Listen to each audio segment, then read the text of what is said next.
Hey Tracy, it's a pleasure meeting you. I want to know, very first thing, because we're here at Comic-Con, how is your Comic-Con going so far? My Comic-Con is fantastic. I love Comic-Con. So we come every year, and usually I get to go get pictures with everything. Today I'm kind of limited. I've only made it with 2 Batmans. But it's fantastic. I mean, I've just had interviews and stuff, and I'm working this show. But even if I'm not working it, I love coming every year. Now, obviously, there is a purpose here. Like you said, you're doing interviews, you're talking to me. What are you promoting? I'm promoting our newest film, which is Robot Fighter, but I also have 2 other ones that are coming out this year. So Robot Fighter is science fiction. It's the takeover of AI by the world, and then we're out there to try and stop that. And I'm the lead in that film. I play Sienna, and it's really a big movie. It's really fantastic. And then I also have Who's Jenna, Jameson, which is a comedy that's coming out that I filmed on the East Coast, and that's also coming out like December. And then At the Edge of Time is due out towards the beginning of the year, which is a science fiction time travel movie. Okay, well, let's start with your first sci-fi. You're talking about Robot Fighter here. Is this in the future, alternative universe? What's going on? It's in the future, but it's held on many worlds. So it's in space, it's in many worlds. It's not limited to just our world. So. And your character here, what kind of different role than other sci-fi movies? My character in this role is, she has a journey. I can't give away part of it. I'd love to, but she has a journey, and she's strong, she's badass, but she's also very vulnerable, and she has some arcs when she has some self-realizations about who she is. So why is this movie so attractive? I mean, we have seen so many sci-fi movies, so many robots. How is Robot Fighter going to be different? You haven't seen anything like this. Oh, really? So, yeah, and I'm telling you, I've had hundreds of bruises making this thing. I mean, we have spared no energy. We have not spared anything. I mean, there's explosions, there's speeder bikes, there's spaceships, there's everything. I mean, we filmed it in the most beautiful locations in order to represent other worlds. And all of the characters are so firmly developed and have such interesting journeys in it that I haven't seen anything that is anything like it. And they have you. And they have me. That's right. What are some of the locations for Robot Fighter? Well, we filmed it from the hills of Malibu to the talc mines to Yuma, Arizona, which everybody knows Yuma. Yeah. And all over the place, Salton Sea, Trona Pinnacles. I mean, we really went anywhere that we could in order to have it look like different worlds. Wow. You know what? I don't know if that looks like different worlds, but it sounds like a nice long vacation. Isn't exhausting? That wasn't a vacation. Yeah. I see. And I guarantee you it looks like different worlds. Yeah. I'm going to have to check that one out. But now you also have Who's Jenna Jameson, and don't we know who is Jenna Jameson? It's a comedy about a doppelganger. Oh. Yeah, so it's a comedy about a doppelganger, and it's with Bill Sorvino, plays opposite me, and then Joe D'Onofrio, who we all know Joe, he's hilarious. Yeah. They're all East Coasters, and he has a thing with porn, and he thinks when Bill Sorvino meets this girl that she looks just like Jenna Jameson. And then there's some twists and turns in the plot on that I can't tell either, but it's raunchy guy comedy at its best, and it's really, really funny. I read the script, I was laughing on page 1, I was still laughing on page 70. I'm like, yes, I'll do it, yeah. Really? And so who do you play? I played Jenna. Oh, so you play Jenna, or you do play the doppelganger? I played Jenna Casey. Uh-huh. Yes. The doppelganger. The doppelganger. Mm-hmm. Wow, so there's a lot of crazy hijinks. It's funny. That's all I can tell you. I mean, it's really not well perverted. done. It's not perverted, but it's funny. Yeah. So when are we gonna see that one? By the end of the year, no later than December. Yeah, about the same time as Robot Fighter. And there's such different roles, and I'm leading both of them, so I'm really excited because there's such different journeys. That for an actress, that's amazing. And then you have one more sci-fi film, which is not Robot Fighter, but it's something else. What was it called again? It was like Yeah, it's called At the Edge of Time, and it's a time travel movie. Yeah. So, I've seen a lot of time travel movies. Doctor Who does time travel. Either I love Doctor Who. Looper was a time travel movie. I mean, come on, how is this going to be different? This is a time travel movie about a guy that's using time travel to try and rewrite history. And he has a messiah complex.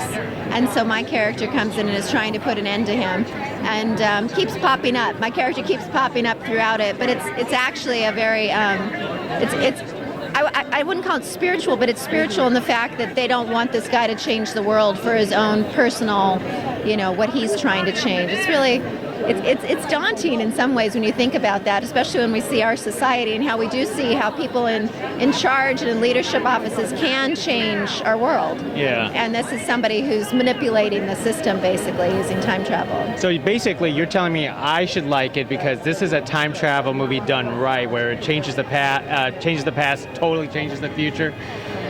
It could completely change everything. And this script was under works for longer than 10 years. It's really well thought out. It's one of the deepest sci-fi scripts I've read. And that's why I wanted to be a part of that, too. Yeah. And now your character is what? Some kind of like, it sounds like a time bounty hunter if you keep on popping up all over the place. That's kind of an interesting way to put it. She's general of her own army. Yeah, and she does, but that's a fantastic way to put it, yeah. Terrific. And when are we going to see this movie out?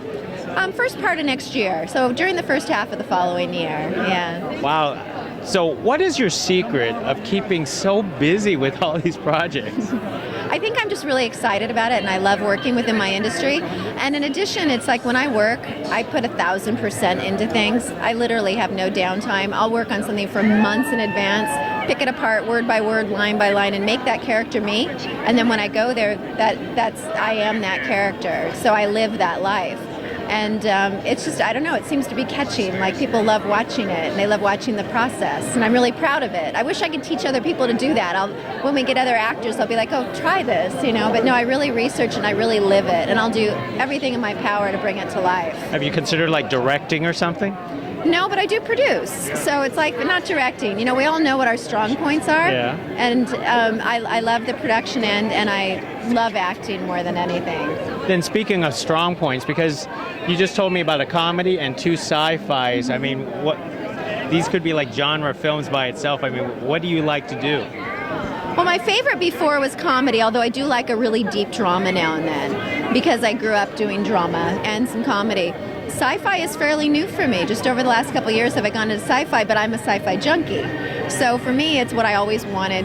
I always wanted to be part of a sci-fi movie. I went for a Star Trek audition once, and I didn't get it. And I usually don't beat myself over the head, but that particular time I was like, really? I could have been in a Star Trek movie? You know what I mean? So it's like, yeah, it's fantastic. So are you like a big Trekkie? I like Trekkie and Star Wars. I like it all, though. I mean, I love Logan's Run. I love all the different. I love Clone Wars. I mean, it's just, yeah. Speaking of Star Wars, since we're at San Diego Comic-Con, today is Star Wars Day. It is Star Wars Day. Why don't you tell me what Star Wars really mean to you when you first saw it and growing up? Star Wars is one of those things that opens your mind. It makes you think about all the possibilities that you could never imagine on your own. And it's so big. So much science fiction is so small. They'll focus on 1 or 2 little aspects.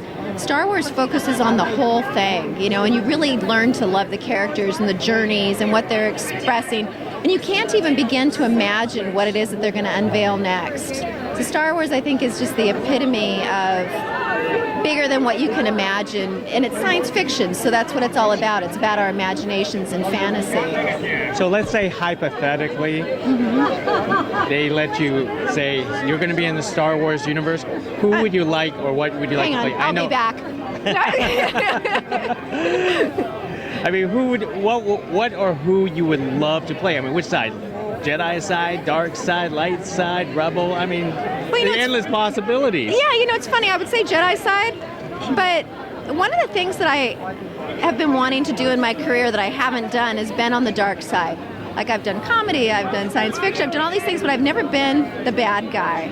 So I think I would love to be almost like one of the evil characters on the dark side. And the Star Wars universe, absolutely. Yeah, I think it'd be fun because it would be different. It'd be living something bigger and different, yeah. That's true.